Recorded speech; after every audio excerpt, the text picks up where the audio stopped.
वैसे भी हम निश्चित रूप से एक बड़ा शो देखने जा रहे हैं। उपस्थित अतिथि और विशेषज्ञ सभी एनिमेटेड रूप से चर्चा कर रहे थे। उनके चेहरे शुद्ध उत्साह से चमक रहे थे। तुम मेरे साथ पैसों में प्रतिस्पर्धा करना चाहते हो? ऐसा लगता है तुम मेरी क्षमताओं को कम आंक रहे हो। दर्श ने एक बाघ की तरह अपने दांत पीसते हुए उपहास किया। मैं एवरलास्टिंग लाइट के लिए 45 करोड़ की बोली लगाऊंगा और किंग ऑफ द वर्ल्ड के लिए 11 लाख। दर्श ने जो कहा वो करके दिखाया। उसने सच में दोनों पेंडेंट्स के लिए दूसरी बोली लगाकर अपना अभिमान साबित किया। किंग ऑफ द वर्ल्ड को सबके सामने धराशायी करने के लिए वो जो कुछ भी कर सकता था कर रहा था। हालांकि उसका दिल अंदर से दुख रहा था, क्योंकि उसने अपने लापरवाह फैसले के बारे में एक क्षण के लिए सोचा। यद्यपि वो सिंघानिया परिवार का उत्तराधिकारी था, फिर भी उसे व्यक्तिगत रूप से सिंघानिया परिवार का नियंत्रण लेना था। इसके अलावा सिंघानिया परिवार के भीतर अन्य प्रतियोगी भी थे, जिनके पास उत्तराधिकारी होने का अधिकार भी था।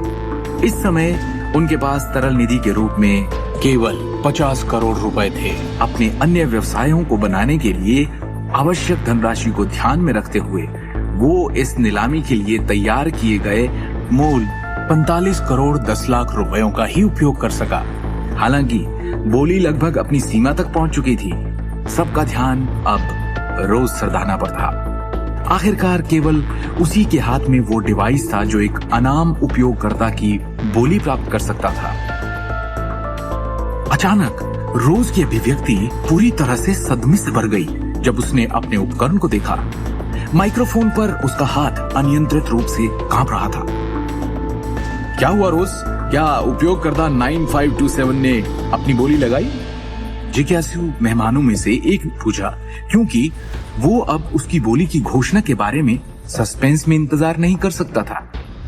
रोज सरदाना ने एक गहरी सांस ली और गंभीर स्वर में माइक्रोफोन में बोलने से पहले खुद को शांत किया। उपयोगकर्ता 9527 किंग ऑफ द वर्ल्ड के लिए 70 करोड़ और एवरलास्टिंग लाइट के लिए 50 लाख।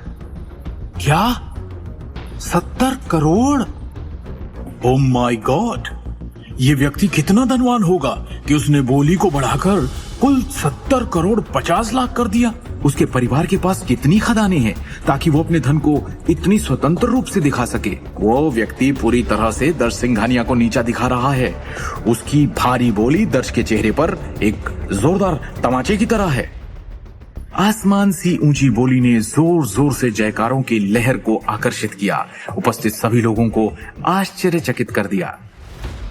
जाहिर सी बात है कि ये रहस्यमय उपयोगकर्ता 9527 बोली की कीमत हर बार शुरुआती राशि से दोगुने से अधिक बढ़ा रहा था। वो व्यक्ति स्पष्ट रूप से दर्श के चेहरे पर यह कहकर थप्पड़ मार रहा था, मेरे पास तुमसे ज्यादा पैसे हैं। इस पॉइंट पर दर्श का घमंड राख हो गया और वो विशाल क्रोध में फूट पड़ा।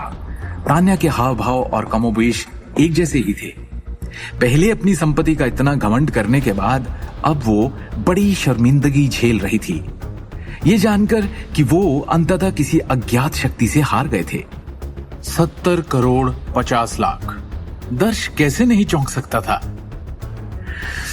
तान्या, ऐसा लग रहा है हम आज किंग ऑफ द वर्ल्ड के लिए एक और बोली लगाने में सक्षम नहीं होंगे। मेरे पास और अधिक पैसे का उपयोग करने का जोखिम नहीं है, दर्श ने धीमी आवाज में कहा। उसका चेहरा गुस्से से उबल रहा था। घटनाओं के मोड़ से तान्या नारंग बेहद निराश थी। वो बस ये पता नहीं लगा पाई कि बोली लगाने वाला कौन था, किसके पास इतना पैसा था। क्या मूर्ख है। उस गुमनाम बोली लगाने वाले ने सच में किंग ऑफ द वर्ल्ड जैसे कचरे के गहने का एक टुकड़ा खरीदने के लिए 70 करोड़ खर्च किए।